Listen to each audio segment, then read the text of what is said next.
ऋषभ बहुत बहुत स्वागत है आपका, मनदीप बहुत बहुत स्वागत है आपका। बहुत बहुत शुक्रिया, थैंक यू सो मच।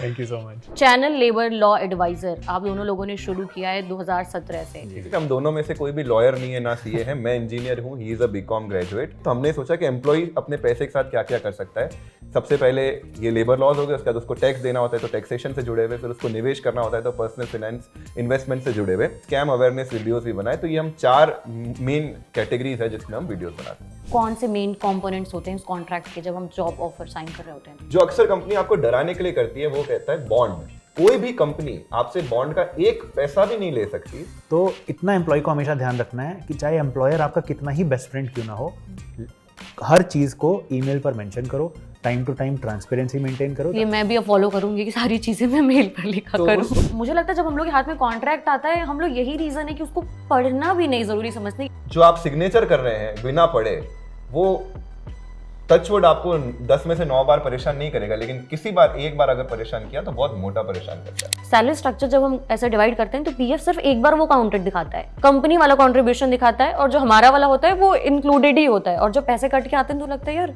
ये पैसे तो और कट गए। एम्प्लॉयज को सीटीसी और इन हैंड सैलरी के बीच का फर्क समझना पड़ेगा। CTC should be internal. उन्होंने ये अब एम्प्लॉय को बताना स्टार्ट कर दिया कि हम तुम्हें हायर करेंगे 10 लाख सीटीसी पे। एम्प्लॉय शुड आस्क कि इसका मैं क्या करूंगा, ये आपका खर्चा है, नॉट माय इनकम। लेकिन जो नई वाली टैक्स रिजीम है उसमें तो सब कुछ खत्म है। तो वो जो एक सेल्फ डिसिप्लिन तो क्योंकि लोगों में है नहीं ना, सरकार ने तो फोर्स करके आपको दिया है कि अब तुम इसमें इन्वेस्ट करोगे तो मैं छूट दे दूंगा। थोड़ा सा लॉलीपॉप टाइप का वो रहेगा ही नहीं, तो मुझे नहीं लगता है कि लोग उसमें इन्वेस्ट करेंगे जी। तब क्या वो सिनेरियो कैसा होने वाला है? काफ़ी स्कैरी होने वाला है। अच्छा लगा आपने एक क्वेश्चन पूछा। अगर ये न्यू टैक्स रेजिम की वजह से आप अब बिल्कुल भी कुछ सेव नहीं कर रहे हो तो अब आपका भगवान भी मालिक नहीं है, अब आप अपने भरोसे हो। प्रोसेस क्या होना चाहिए? कैसे पता करूं कि मैं किस चीज़ में साइड हसल कर सकती हूँ, कैसे क्लाइंट मिलेगा?